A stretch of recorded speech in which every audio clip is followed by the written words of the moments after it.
All right, hey, welcome to the compost area. Thank you all for making your way back here.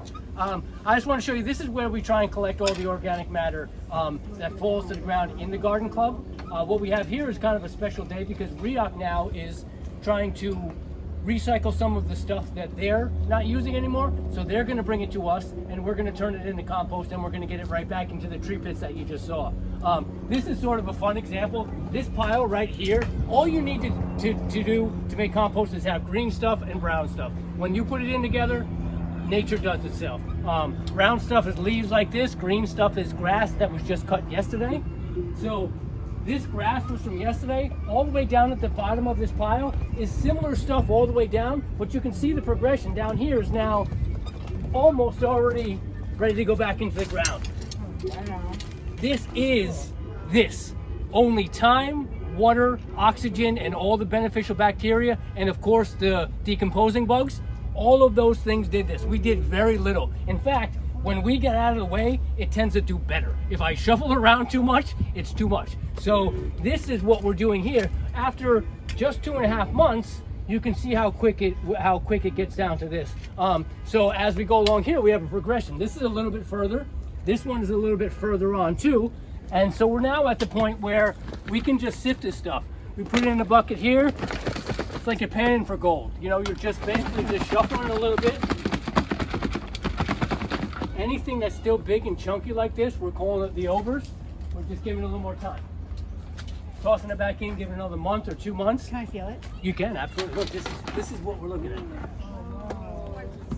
This, you can't buy this. Wow. All of this came from here. It came from the kitchen scraps that we keep in there. We never have to look for it. We never have to pay for it. We never have to throw these things in plastic bags. So this is the idea. This should now go back to the community where we can make more food and we can make more plants. So that's our goal. That's what we do. We try to look for better ways to do that. So you should still have maybe a little bit of life in there. We need to find a cricket. Why don't we put an earwig in there? Your mother probably get more aggravated than with the cricket. Why? The cricket's probably all right. The earwig, not so much. Why? Yeah, so we have a lot of different tools that we have the little sifters that we have over here. We have a few more bins over there that we have for sort of overflow. And one other note too is everything here, other than a few 2x4s and some of the screws, it's all recycled. It all came from here. All this is just sort of penning in the stuff that we're trying to keep all recycled. That's the idea. If we have it, we use it, and we don't have to go looking for it ever. Just to see, maybe so you can look at a little bit of a contrast. This is a bag full of pure, really premium compost. This is, I think, from Staten Island. They do it on a larger industrial scale. So they're catching a lot of kitchen scraps and doing like street tree trimmings and stuff like that, and doing it on like with machines and trucks and stuff like that. So you can probably see the difference when we put this out. You see the difference in the color? This is much darker. The reason for that is because we take everything. When we're you can see that there, the piles you saw up front. So there's a little bit more of a soil structure to this. So you could plant in this better than you could plant in this because this is almost too much. You know, if you were planting this, it'd be like taking 20 vitamins when you should only be taking 1. You're bound to get too much of probably something. But this is ideal for 1/4 inch, 1/2 inch on a pot, a plot, anything. It's great. And then my favorite thing to do is just mix it all. Take that, and then even take some of the chunkier stuff. If you're growing big plants or large food plants, they want to feed heavier. So we look for all kinds of different ways that we can get everything. If we prune a tree or we have to chop a tree down, we try to chop that up and we use it for mulch. And if it doesn't get it in as mulch, it breaks down and eventually gets to this. So really we do this here and we do it all over the island, and we're always looking for different projects to kind of get involved with, other people that are looking for different ways. Yeah, so that's about all I got for you. Unless you have any questions. Anybody has any questions about what's going on? Food scraps. Yes, ma'am. Did you worry that some of them might have pesticide residue on their skins? I'm not so worried about that because the temperatures, once you get past 140 degrees for a certain amount of time, it's going to kill anything that's bad on there. You'd have to have a lot of that type of vegetable. Even these piles right here, 3 days after we make them, we're up to 150 degrees, and they stay that way in for a week or 2 weeks. and then we shuffle it up. So all of that stuff, because of the volume, I'm not that concerned. Like a lot of people would be concerned about like citrus because they're afraid it maybe might go too acidic or something. Those type of things, just because of the volume, we're not as concerned about them. And then the people that do it under the bridge for big reuse, it's even on a much larger scale. Like they put it in huge windrows, they put it under a aerated static pile where they shoot oxygen in it, they keep it at exactly the right temperature.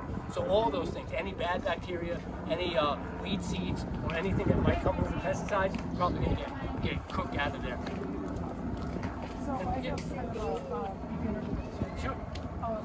so I love the way you look. So is that typical that you have these sort of shallow? No, it's not. Hours? It is actually. I left this for illustration purposes, and that's actually a great question because ideally, what you may want to have is like a 6 by 6. You need to have some volume to get it up to cooking.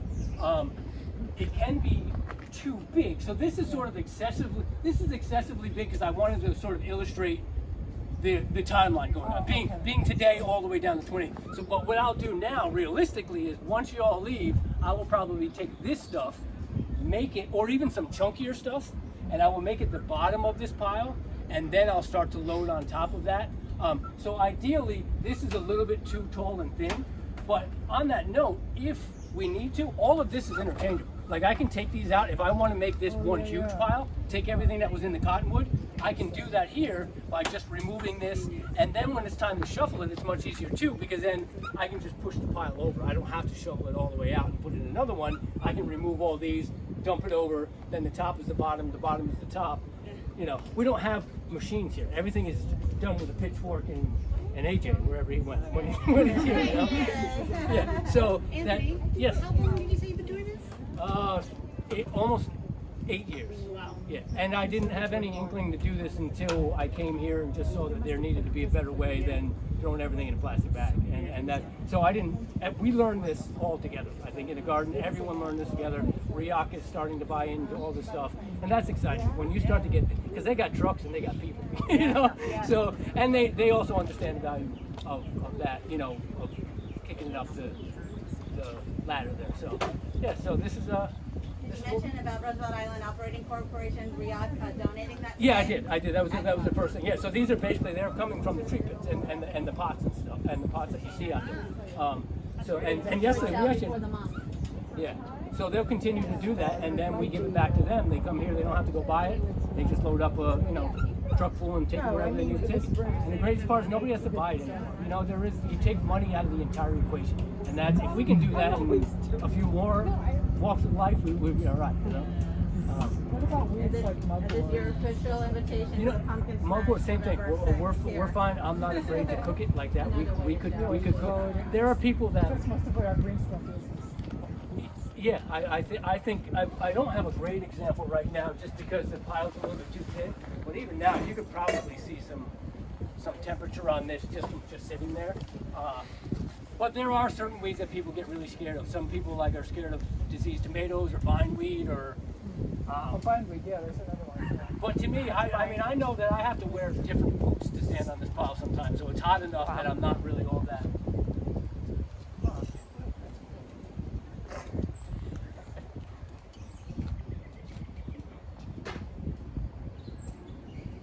I mean, you can see this is already getting up to almost 100 there, and that's just poking the outside, you know. So normally we'll always have piles cooking all the way throughout the whole winter. We'll make this pile specifically a large pile to be the winter pile, because then you can actually keep warm over here if you kick things around. If you put a tarp up and you kick things around a little, you can stay warm. And then we also need to cook throughout the winter, because then we need to catch up, because once these trees stop dropping these leaves, the cottonwood alone will fill this entire thing 2 or 3 times over, you know. So we need to constantly break it down. So during the whole winter time, we'll cook also. Worst comes to worst, if it does die out for not really giving it water or it gets too cold, we'll give it a little worm transfusion, and usually it'll kick right back up. So that's kind of what we have in this last pile over here too. This is stuff that's finished, mostly finished with the cooking process. So what we may have now is just your final decomposers finishing it off, just so you can get an idea of difference there too. Maybe some worms and stuff, but this is not far. This is not far away either. A little bit chunkier than all the other stuff. But What's yeah. the string? Well, yeah, actually, yeah. There's a seed swab. We have some. I don't know. I'm not sure. It's a mystery. You want to try it? Yeah. Wow. Anthony, what do you mean by cooking? I call it cooking because it actually, the temperature is 100 and, up to 140 or 150, so it's actually hot enough to cook. I mean, so Your food, you have to reach a certain temperature Yeah. for the health department so that it will kill pathogens, Right. or will keep it in a safe temperature. Like bacteria grows in a certain temperature range, and if it's cold, it'll kill those bacteria, and if it's really hot, it'll kill those. So when you're cooking, you have to cook your food to a certain temperature to kill those pathogens. So he takes his soils full of pathogens. Of course, it's natural. yeah. And instead of it being hazardous because it's full of pathogens and it's starting to rot, it becomes something that the microactivity or microbiology of it begins to have activity, and that activity creates heat, and the heat is going to actually cook the bacteria and pathogens to kill them. Thank you. Yeah, so when you have the carbon and the nitrogen meeting each other in there, then it starts a reaction, and that's what will start the heating process. And all the little beneficial bacteria that's feeding, that's what will start to create heat and steam, even because everything in there is going through water. So you'll see on a really good cooking pile, even if you don't dig a hole in it, you'll see steam coming off the top. And if you poke one hole in it, it'll be like a big plume. It looks like smoke coming out because it's actually cooking inside. You can go too far too. You can heat it to a point where you're breaking it down too quickly, and it's not as beneficial. You're probably getting rid of some of the things that you would want to keep in there because you're cooking it too hot. So ideally, I don't think you want to get it much above 150, but you do want to get a solid 140 for a certain sustained amount of time to be able to make sure that everything's safe. Yeah, safe. You gotta get ready, bud. You gotta get ready. So does anybody want to see the